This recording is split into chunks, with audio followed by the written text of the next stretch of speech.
Assalamualaikum warahmatullahi wabarakatuh. Kami dari kelompok 4 akan mempresentasikan hasil diskusi kelompok kami, yang beranggotakan Hafizah Zanuba, Nafisa Nurlalita, Danastri Dedi Triwicaksono, Muhammad Surya Pratama, dan Muhammad Naufal Diaulha. Pengertian hak asasi manusia.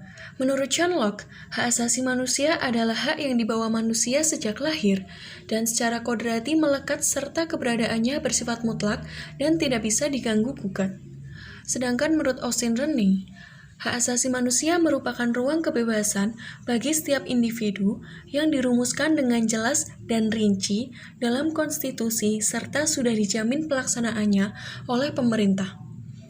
Hak asasi manusia juga didefinisikan dalam Undang-Undang Dasar Nomor 39 Tahun 1999, yang mana hak asasi manusia adalah seperangkat hak yang melekat pada hakikat dan keberadaan manusia sebagai makhluk Tuhan yang Maha Esa dan merupakan anugerahnya yang wajib dihormati, dijunjung tinggi, dan dilindungi oleh negara, hukum, pemerintah, dan setiap orang demi kehormatan serta perlindungan harkat dan martabat manusia.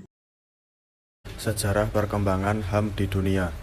Hak asasi manusia, human rights, menurut filsuf barat John Locke, mulanya muncul di wilayah Eropa. Pada masa itu, hak masih terbatas pada lingkup politik hingga adanya 3 peristiwa penting yang memprakarsai adanya hak asasi manusia. Magna Carta atau Piagam Besar diratifikasikan di Inggris pada 15 Juni 1215 yang membatasi monarki Inggris sejak masa Raja John dari kekuasaan absolut.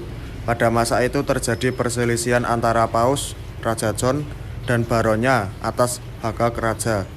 Magna Carta mengharuskan raja untuk membatalkan beberapa hal dan menghargai beberapa prosedur legal, dan untuk menerima keinginan raja dapat dibatasi oleh hukum.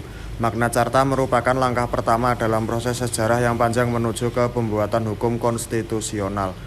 Keseluruhan isi Magna Carta terdiri dari 8 ketentuan terkait bagaimana pemberlakuan raja, pola kepemimpinan, hukum yang mengikat apabila terjadi penyelewengan, menekan pada hak berpolitik dan bernegara. Selain itu, dalam isi Magna Carta yang ke-8 menyebutkan bahwasannya hak asasi manusia lebih penting daripada kedaulatan, leluasaan, politik, dan hukum. Sehingga adanya Magna Carta membukakan gerbang utama pemberlakuan dan pengakuan hak asasi manusia. Peristiwa berikutnya adalah Revolusi Amerika.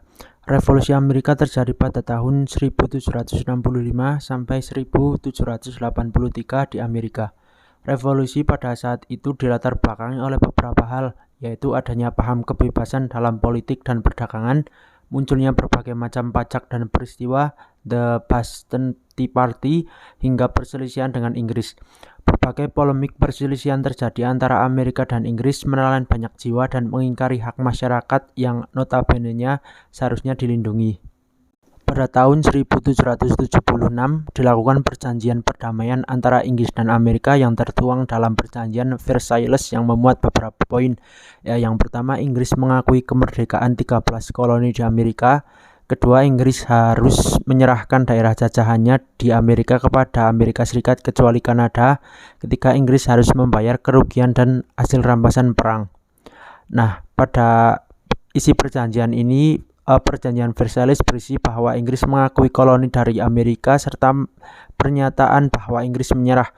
Berkat adanya perjanjian tersebut pula, efeknya kepada negara lain mengacu pada pengakuan hak-hak hidup di Amerika. Munculnya paham liberalisme dan demokrasi sebagaimana terjadi dalam kesepakatan yang dibuat Inggris dan Amerika, serta pengakuan hak asasi manusia secara mutlak yang dilindungi oleh undang-undang. Berikutnya adalah Revolusi Prancis yang terjadi pada tahun 1789. Sebab revolusi ini adalah keserakahan Raja Louis ke-16 dan Maria Antoinette, istri Raja Louis ke-16, yang mempergunakan uang rakyat untuk kepentingan pribadinya. Oleh karena itu, ketika rakyat mengetahui tindakan yang dilakukan oleh rajanya yang sewenang-wenang, rakyat mulai memberontak dengan berbagai cara. Salah satunya adalah dengan menyerbu penjara Bastille dan mengambil kebijakan hukuman mati berupa pemenggalan kepada Raja Louis ke-16 dan istri Maria Antoinette. Hasil revolusi Prancis ini menghasilkan sebuah deklarasi atau yang disebut Declaration Droits de Famille et du Citoyen atau pernyataan hak manusia dan warga negara yang dihasilkan oleh revolusi Prancis ini.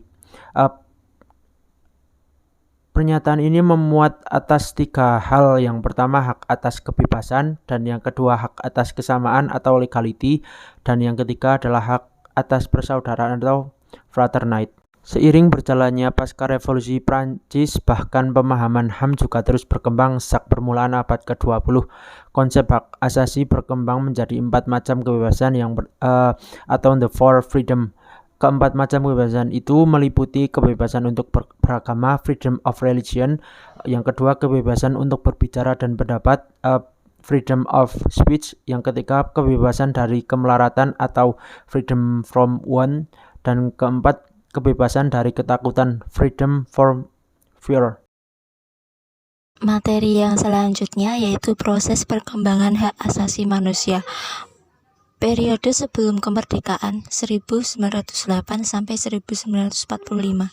Pemikiran HAM pada masa sebelum kemerdekaan dapat dilihat dalam sejarah kemunculan organisasi Pergerakan Nasional Budi Utomo, Sarekat Islam tahun 1911, Indis Party 1912, Perhimpunan Indonesia 1925, Partai Nasional Indonesia 1927. Dalam sejarah pemikiran HAM di Indonesia, Budi Utomo merupakan organisasi pertama yang menyuarakan kesadaran berserikat dan mengeluarkan pendapat melalui petisi-petisi yang ditunjukkan kepada pemerintah kolonial maupun lewat tulisan di surat kabar. Di periode setelah kemerdekaan, yaitu 1945 sampai sekarang, pada periodisasi pasca kemerdekaan terbagi menjadi 5 bagian. Periodisasi setelah kemerdekaan, periode 1945 sampai 1950. Pemikiran HAM pada periode ini menekankan wacana untuk merdeka atau disebut self-determination. Hak kebebasan untuk berserikat melalui organisasi politik mulai didirikan, serta hak kebebasan untuk menyampaikan pendapat terutama di parlemen. Di periode 1950 sampai 1959 dikenal dengan periode parlementer, yang mana menurut catatan masa gemilang sejarah HAM di Indonesia tercermin dalam 4 indikator, yaitu munculnya partai politik dengan berbagai ideologi, adanya kebebasan pers, pelaksanaan pemilihan umum secara aman, bebas dan demokratis, kontrol parlemen atas eksekutif. Periode 1959 sampai 1966. Dalam periode ini merupakan masa berakhirnya demokrasi liberal dan digantikan dengan demokrasi terpimpin yang terpusat pada kekuasaan Presiden Soekarno. Melalui sistem demokrasi terpimpin, kekuasaan terpusat di tangan Presiden. Presiden tidak dapat dikontrol oleh parlemen. Sebaliknya, parlemen dikendalikan oleh Presiden. Kekuasaan ini bersifat absolut. Selanjutnya pada periode 1966 sampai 1998. Pada mulanya Orde Baru menjanjikan harapan baru bagi penegakan HAM di Indonesia. Janji-janji Orde Baru tentang HAM mengalami kemunduran pesat pada tahun 1970-an hingga 1980-an.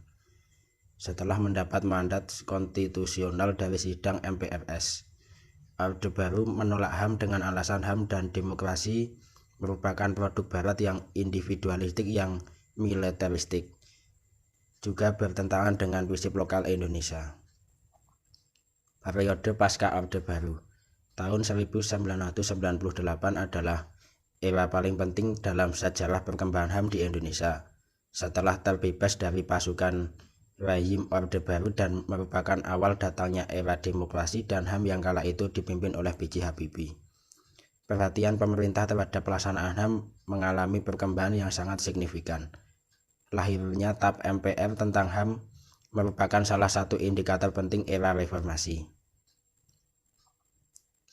Dengan demikian, bisa kita ambil kesimpulan bahwa yang pertama, hak asasi manusia adalah hak yang melekat pada diri manusia sejak lahir dan dilindungi oleh undang-undang. Yang kedua, hak asasi manusia berkembang mulai di Eropa dengan ditandai 3 peristiwa penting. Yang ketiga, hak asasi manusia di Indonesia mengalami dinamika periodenisasi dari keorganisasian hingga pemahaman hak asasi manusia secara mutlak. Demikian presentasi dari kelompok kami, kurang lebihnya mohon maaf. السلام عليكم ورحمة الله وبركاته.